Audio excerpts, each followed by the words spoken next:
नमस्कार साथियों। इस वीडियो से हम शुरू करेंगे भारत का भूगोल और सर्वप्रथम पढ़ेंगे भारत की अवस्थिति, लोकेशन ऑफ इंडिया, यानी पूरा जो वर्ल्ड है, ग्लोब है, उस पर भारत की क्या अवस्थिति है, कहाँ लोकेटेड करता है इंडिया, ये हम पढ़ेंगे। तो जैसा कि विष्णु पुराण में कहा गया है, उत्तरम यत् समुद्रस्य हिमाद्रश्चैव दक्षिणम वर्ष तद भारत नाम भारती तत्र संतति, यानी कि जो समुद्र के उत्तर में है, उत्तरम यत् समुद्रस्य हिमाद्रश्चैव दक्षिणम, और जो हिमालय के दक्षिण में है उसका नाम भारत है, और वहाँ रहने वाले, निवास करने वाले जो लोग हैं वह भारतीय संतति हैं, वो भारत की संतान है, उन्हें भारतीय कहा जाता है, भारती तत्र संतति। तो विष्णु पुराण के इस श्लोक से प्रारंभ करते हुए हम आगे बढ़ते हैं।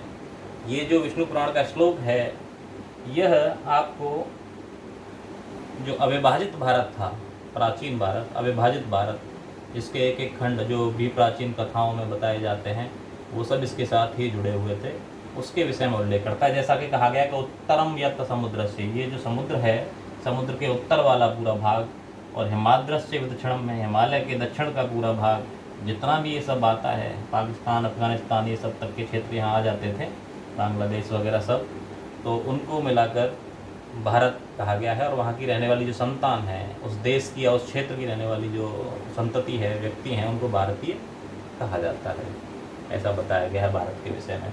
अगर आधुनिक तौर पे भारत की परिभाषा देखी जाए, अगर आफ्टर इंडिपेंडेंस इंडिया की आज हम बात करेंगे, यहाँ उसी के लोकेशन को देखेंगे कि क्या लोकेशन है और क्या इसके पड़ोसी देश हैं, कहाँ तक सीमाएं हैं, अक्षांशीय विस्तार कितना है, देशांतरीय विस्तार कितना है, इन विषयों पर चर्चा करेंगे। तो जो कैंडिडेट्स ये नहीं जान पाते हैं या नहीं समझ पाते हैं कि अक्षांश का क्या तात्पर्य है, देशांतर का क्या तात्पर्य है, वह हो सके तो कमेंट में आप मेंशन करें। मैं अक्षांश और देशांतर को समझाने के लिए आपको एक वीडियो फिर बनाऊंगा और फिर आपको बहुत बेहतरीन तरीके से समझ में आएगा। पहले इस वीडियो को भी आप देख लेंगे एक बार, और जो जो दिक्कतें आपको लगेंगी वो आप कमेंट में मेंशन करेंगे। तो अगर अक्षांशीय विस्तार की बात करी जाए भारत की, तो भारत यहाँ कन्याकुमारी से, केप कोमोरिन से, कुमारी अंतरीप से जो प्रारंभ होती है इसकी दक्षिणी छोर जो है, और यहाँ 37°6' पर उत्तरी छोर है। 37°6' नॉर्थ लैटिट्यूड है और 8°4' नॉर्थ लैटिट्यूड इसका सदर्न पॉइंट है। अगर द्वीपों की बात कर लें, यहाँ द्वीपीय श्रृंखला है अंडमान निकोबार द्वीप समूह की, तो उसका जो ग्रेट निकोबार का सबसे दक्षिणतम बिंदु है, जिसे इंदिरा पॉइंट कहते हैं, इंदिरा पॉइंट का जो लैटिट्यूड है वो 6°4' नॉर्थ लैटिट्यूड है। तो अभी हम द्वीपीय क्षेत्र की चर्चा न करके मुख्य भूमि के बारे में अगर बात करें, तो 8°4' उत्तरी अक्षांश से 37°6' उत्तरी अक्षांश तक भारत का अक्षांशीय विस्तार है, और 68°7' पूर्वी देशांतर से 97°25' पूर्वी देशांतर तक भारत का देशांतरीय विस्तार है। अगर यहाँ से इस अक्षांश से 68°7' पूर्वी देशांतर से 97°25' पूर्वी देशांतर की अगर बात करें, तो यह कुल दूरी 2933 किलोमीटर है, और 37°6' से 8°4' तक अक्षांशीय विस्तार की बात करें तो यह कुल दूरी 3214 किलोमीटर है। तो यह भारत का विस्तार है। भारत उत्तरी गोलार्ध में है, मैं यहाँ मेंशन कर दूँ, भारत उत्तरी गोलार्ध में है। जब आप अक्षांश और देशांतर पढ़ना चाहेंगे तो वहाँ गोलार्ध क्या होता है, बड़े सरल भाषा में हम आपको समझाने का प्रयत्न करेंगे। और अगर पूर्व पश्चिम के अकॉर्डिंग हाफ हाफ किया जाए, पृथ्वी को आधा आधा गोला किया जाए, तो पूर्वी गोलार्ध में है भारत। यहाँ देख रहे हैं आपके देशांतरीय विस्तार जो है वह पूर्वी देशांतर 68°7' से 97°25' है। तो यह भारत की अवस्थिति है। अब बात करते हैं भारत के पड़ोसी देशों की। पड़ोसी देशों की बात करने से पहले, क्योंकि ये इंट्रोडक्शन वीडियो रहेगा ज्योग्राफी का, इसलिए एक चीज़ और मैं बता देता हूँ। भारत का जो राष्ट्रगान है, नेशनल एंथम ऑफ इंडिया, जिसे रविंद्रनाथ टैगोर जी ने लिखा है, 1911 में कांग्रेस के कलकत्ता अधिवेशन में यह गाया गया था पहली बार।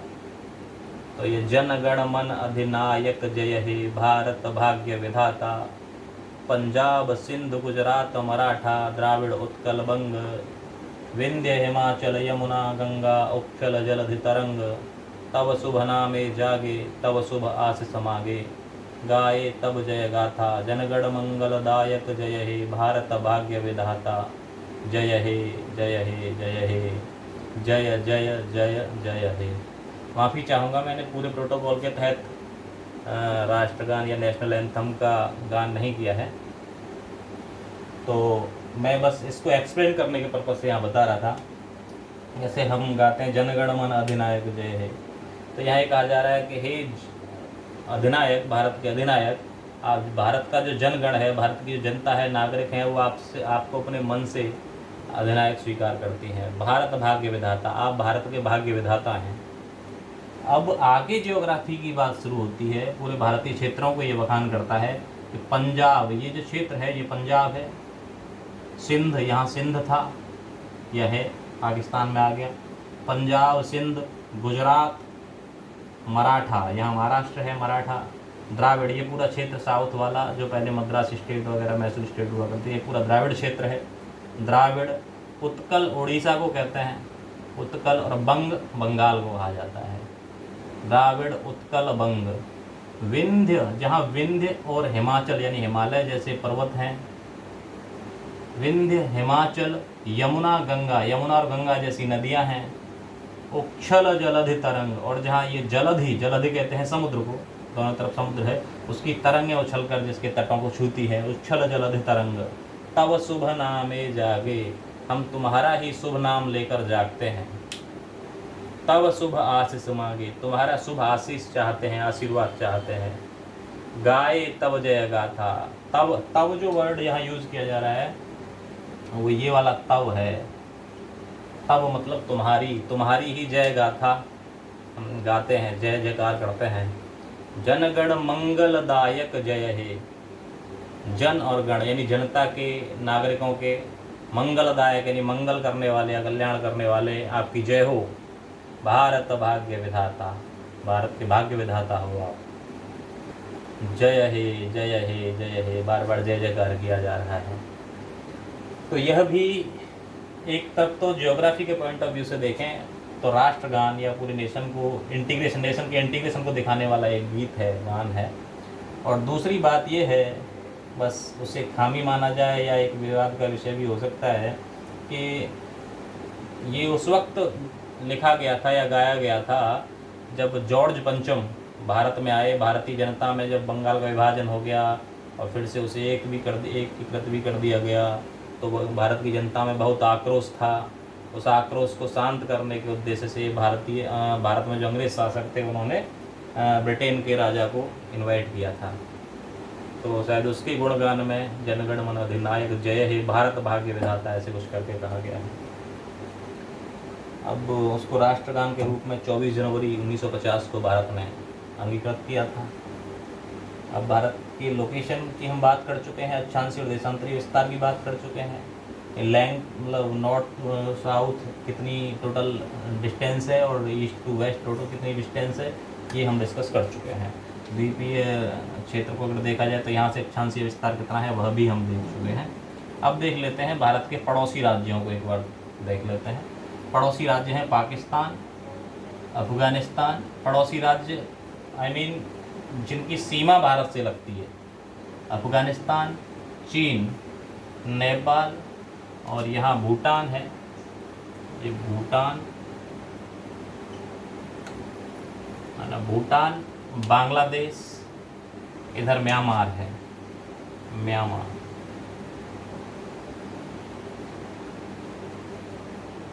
म्यांमार। ये देश भारत की स्थलीय सीमा को छूने वाले देश हैं। किस देश के साथ भारत के कितने राज्यों की सीमा बनती है, ये एक बार और देख लेते हैं, ऑब्जर्वेशन कर लेते हैं। देखिए, गुजरात, राजस्थान, पंजाब और जम्मू कश्मीर, ये 4 जो राज्य हैं, जम्मू कश्मीर और लद्दाख अब यूनियन टेरिटरी बना दिए गए हैं, तो ये 4 जो हैं पाकिस्तान की सीमा को टच करते हैं। आगे अफ़गानिस्तान का वखान कॉरिडोर जो है वो यहाँ लद्दाख वाले क्षेत्र को, अब लद्दाख यूनियन टेरिटरी है, तो उस जो गिलगिट बाल्टिस्तान वाला क्षेत्र है वहाँ टच करता है। आगे देखेंगे तो चीन जम्मू कश्मीर को, सॉरी लद्दाख को, और हिमाचल प्रदेश को, या हिमाचल प्रदेश है, और उत्तराखंड को, यानी 3 राज्यों को इस क्षेत्र में स्पर्श करता है।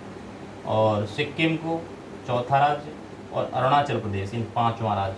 5 राज्यों के साथ सीमा बनती है, चीन की सीमा छूती है 5 राज्यों को। आगे म्यांमार की अगर बात करें तो अरुणाचल प्रदेश, नागालैंड, मणिपुर और मिजोरम, ये म्यांमार के साथ सीमा बनाने वाले राज्य हैं। और बांग्लादेश के साथ जो राज्य सीमा बनाते हैं वह है त्रिपुरा, मिजोरम, पश्चिम बंगाल, यहाँ से असम है और मेघालय है। ये राज्य बांग्लादेश के साथ अपनी सीमा भारतीय राज्य साझा करते हैं। और पश्चिम बंगाल की जो सीमा है वह नेपाल को भी इधर यहाँ टच करती है। नेपाल के साथ अगर देखें तो उत्तराखंड, उत्तर प्रदेश, बिहार और इधर से थोड़ा सा टच करता है पश्चिम बंगाल। ये राज्य नेपाल के साथ सीमा साझा करते हैं। सिक्किम और यहाँ असम, इधर से अरुणाचल प्रदेश, ये राज्य भूटान के साथ सीमा साझा करते हैं।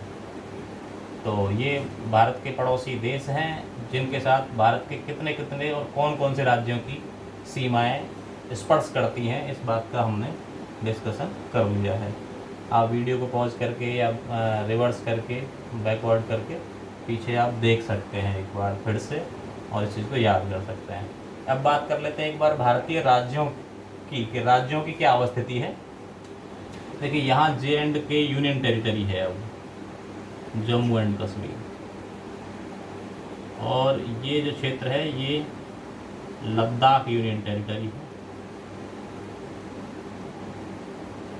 यहाँ पंजाब है, पंजाब, यहाँ हिमाचल प्रदेश है, हिमाचल, ये उत्तराखंड है, यूके, उत्तराखंड, इसके जस्ट नीचे यहाँ उत्तर प्रदेश है, यूपी, फिर इधर बिहार है। आपको याद करने का तरीका ये रहेगा कि लद्दाख, जम्मू कश्मीर, पंजाब, राजस्थान, गुजरात, महाराष्ट्र,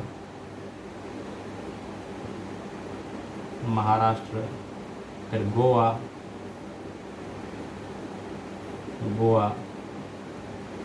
कर्नाटक, केरल, इधर से फिर ऐसे जाएंगे तमिलनाडु, आंध्र प्रदेश, ओडिशा, वेस्ट बंगाल, झारखंड। अब मध्य में आते हैं तो उत्तर प्रदेश, राजस्थान, इन सब की यहाँ मध्य में मध्य प्रदेश,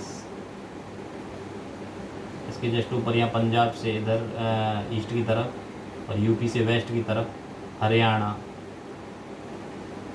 और पंजाब के बीच में यूनियन टेरिटरी चंडीगढ़, हरियाणा, उत्तर प्रदेश और इन सब के यहाँ बीच में यूनियन टेरिटरी है दिल्ली, यूनियन टेरिटरी दिल्ली।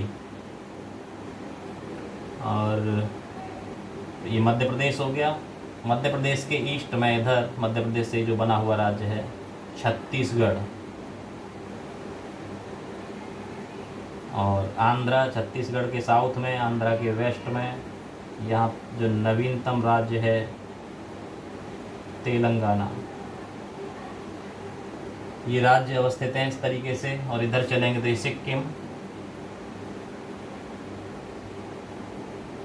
सिक्किम है, ये मेघालय, और ये वाला क्षेत्र ऐसे करके यहाँ आता है, टच करता है आसाम का, अरुणाचल में ही सबसे पूर्वी जो क्षेत्र है किबिथु वह स्थान है।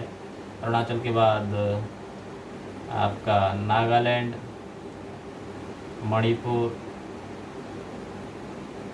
और मिजोरम, ये मिजोरम है, मिजोरम और ये त्रिपुरा। तो 7 स्टेट नॉर्थ ईस्ट में है, जिन्हें पहले 7 सिस्टर्स कहा जाता था। सिक्किम को भी अगर सम्मिलित कर लें तो मोदी जी ने अब एक नया नाम कॉइन कर दिया, अष्टलक्ष्मी इनको कहा जाने लगा है। इस प्रकार यह पूरे भारत के मुझे लग रहा है ऑलमोस्ट मैंने सारे स्टेट्स के नाम यहाँ चर्चा कर दिया है। इस क्रम में अगर आप यूँ देखते जाएँ एक बार ऐसे गारलैंड की तरह, हार की तरह, माला की तरह अगर याद करें तो आसानी से हो जाएगा। फिर बीच में मध्य प्रदेश, छत्तीसगढ़, तेलंगाना और यहाँ हरियाणा और दिल्ली, इनको आपको बीच में बैठा देना है। बाकी नॉर्थ ईस्ट के स्टेट याद रखना बहुत आसान काम है, कर सकते हैं। किसी तरह की डिफ़िकल्टीज़ हों तो आप और तरीके भी सजेस्ट कर सकते हैं या पूछ भी सकते हैं। अब बात करें कोस्टल स्टेट्स की, जो तटीय राज्य हैं, तो तटीय 9 राज्य हैं। गुजरात वेस्ट में सबसे पहले, इधर से अगर ऐसे हार की तरह ही देखें, गारलैंड की तरह, माला की तरह, तो गुजरात तटीय राज्य है, कोस्टल स्टेट है। फिर महाराष्ट्र कोस्टल स्टेट है, गोवा, कर्नाटक, केरल। तो 1 2 3 4 5 इधर वेस्ट कोस्ट पे हो गए। अब फिर आते हैं तमिलनाडु, आंध्रा, उड़ीसा और पश्चिम बंगाल। 1 2 3 और 4 स्टेट ईस्ट कोस्ट की तरफ हो गए।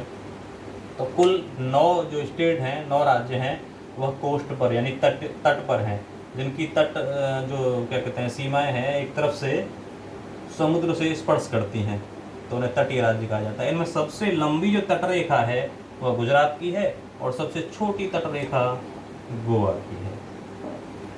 तो बस आज हम भारत की अवस्थिति और भारत का जो एक ओवरव्यू है उस पर यहीं तक चर्चा करेंगे। धन्यवाद।